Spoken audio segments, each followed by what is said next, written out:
আল্লাহর কাছে ফিরে যেতে হবে, মালিকের মুখোমুখি হইতে হবে, আল্লাহর সামনে দাঁড়াইতে হবে, আল্লাহ তাআলার কাছে প্রত্যেকটা কথার জবাব দিতে হবে। বিশ্বাস করেন, এই এতটুকু বুঝ যদি আমার হইতো তাহলে আমার জীবন আরো সুন্দর হইত, আপনার হইলে আপনার জীবন সুন্দর হইত। আমার যুবক ভাই, যত রং তামসাই তুমি করো, যৌবনের এই বাহাদুরি তুমি যাই করো, কত ছেলে আছে কোনো পাত্তাই দেয় না আলেমদের কথা।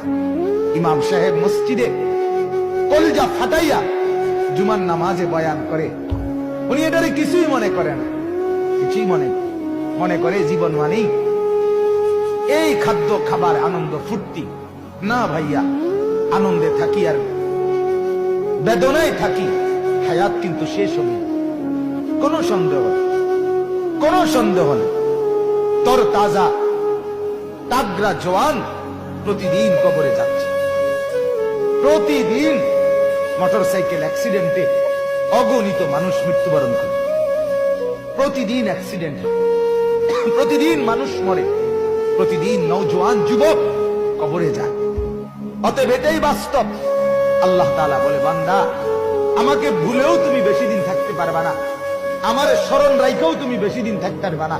নির্দিষ্ট একটা সময়ে মনে রাখলেও আসতে হবে, মনে না রাখলেও আসবে, সেজদা করলেও আইতে হবে, নাফরমানি করলেও আইতে হবে, বন্দিগি করলেও আসতে হবে, নাফরমানি করলেও আসতে হবে, কোনো সন্দেহ। একটা সময় আমি নির্ধারণ করে দিছি, এবার তামসা করো আর ফুর্তি করো আর বন্দিগি করো আর গোলামি করো, ইচ্ছা তোমার, কিন্তু বাকি আমার কাছে আসতে হবে, কোনো সুযোগ নেই আল্লাহকে বাদ দিয়ে অন্য কোথাও যায়। ওয়া ইলাইহি তুরজাউন, ইলাল্লাহি মারজিউকুম জামিআ। আল্লাহ তাআলা কোরআনে বারবার বলছেন, ওয়া আন্নাকুম ইলাইনা লা তুরজাউন। আল্লাহ বলছে, কি ভাবছো আমার কাছে আসবে না? কি ভাবছো বান্দা, আমার কাছে আসতে হবে না? 60 বছর খুব বেশি দিন, 70 বছর খুব বেশি দিন। আজকে যারা বয়স্ক মানুষ, ওনাদেরকে জিজ্ঞাসা করে দেখেন, ওনারা প্রত্যেকেই বলে, হায় দেখতে দেখতে জীবন ফুরায় গেছে,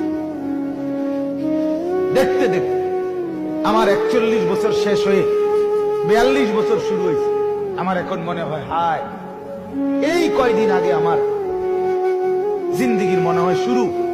দেখতে দেখতে শরীর দুর্বল হয়ে গেছে। আমি ব্যক্তিগতভাবে এক টানা 4 ঘন্টাও আলহামদুলিল্লাহ বয়ান করছি এক সময়, কিন্তু সেই শক্তি আমি আর এখন পাই না। আমি বয়ান থেকে নাইমা, ফ্রিজ থেকে